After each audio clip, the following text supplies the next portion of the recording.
Malda medical কলেজে একই দিনে 10 জন শিশুর মৃত্যু। বেশ কিছুদিন পর স্বাস্থ্য দপ্তরের ওয়েবসাইটে মৃত্যুর তথ্য আপলোড হতেই শোরগোল। জেলা স্বাস্থ্য দপ্তর সূত্রে খবর, অগস্টের দ্বিতীয় সপ্তাহে একই দিনে 10 জন শিশুর মৃত্যু হয় মালদা মেডিকেলে। কেন ওয়েবসাইটে তথ্য আপলোডে দেরি? অবিলম্বে হাসপাতাল কর্তৃপক্ষকে কারণ জানাতে বলল ক্ষুব্ধ স্বাস্থ্য দপ্তর। সুব্রতোষ আমাদের প্রতিনিধি আমাদের সঙ্গে রয়েছে, সুব্রতোষ থেকে আরো ডিটেইলস জানবো। সুব্রতোষ।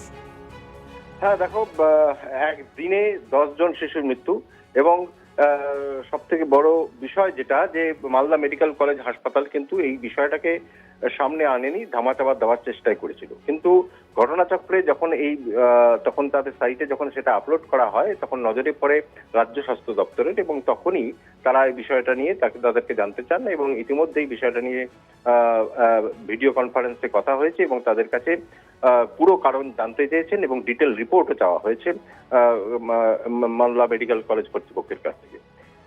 যদিও ইতিমধ্যেই যেটা সাফাই দিচ্ছে এমএসভিপি মালদা মেডিকেল কলেজের, যে তিনি বলছেন যে এর মধ্যে 10 জনের মধ্যে 8 জন শিশু হচ্ছে বাইরে থেকে রেফার করে আসা কোনো বেসরকারি হাসপাতাল, নার্সিংহোম থেকে বা অন্য ব্লক হাসপাতাল থেকে এসছে, যাদের অবস্থা খুব ক্রিটিক্যাল ছিল, যারা মেডিকেল কলেজ হাসপাতালে ভর্তি ছিল, এবং বাকি 2 জন মালদা মেডিকেলের। ফলে এই বিষয়টা তারা সাফাই দিয়েছেন এবং সেটাও তারা রাজ্যকেও জানিয়েছেন। কিন্তু তাহলেও পুরো ঘটনাটা নিয়ে কিন্তু যথেষ্টই ক্ষুব্ধ রাজ্য স্বাস্থ্য দপ্তর এবং ইতিমধ্যেই ধন্যবাদ।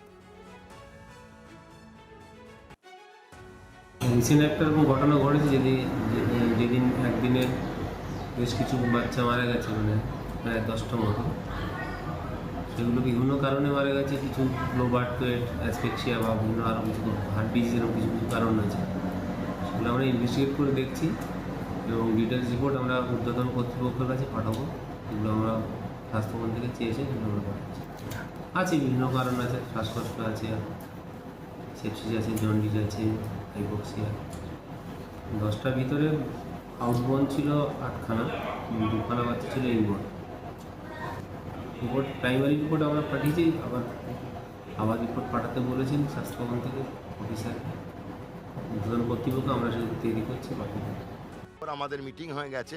নবজাতক যে মৃত্যুর হার মালদায় বেড়েছে, সঙ্গে মালদায় আরেকটা জিনিস আছে, রডেন্ট ক্যানাইন পেস্ট, এর একটা সমস্যা আছে। আমরা প্রত্যেকটা শোকজ করা হয়ে গেছে, তাহলে আমি শোকজ রিপোর্ট সব পেয়ে যাব পেডিয়াট্রিক্সের কাছ থেকে। সুপার প্রিন্সিপাল সব অবগত আছে, এমএসভিপি। আমরা শোকজ করেওছি। প্রত্যেকটা কেস ওয়াইজ যে কটা মারা গেছে কেস ওয়াইজ কারণ জানতে চাওয়া হয়েছে। আমরা নথিগুলো পাই, তথ্য পাই, যা যা দরকার করণীয় সব দেওয়া হবে, সব করা হবে।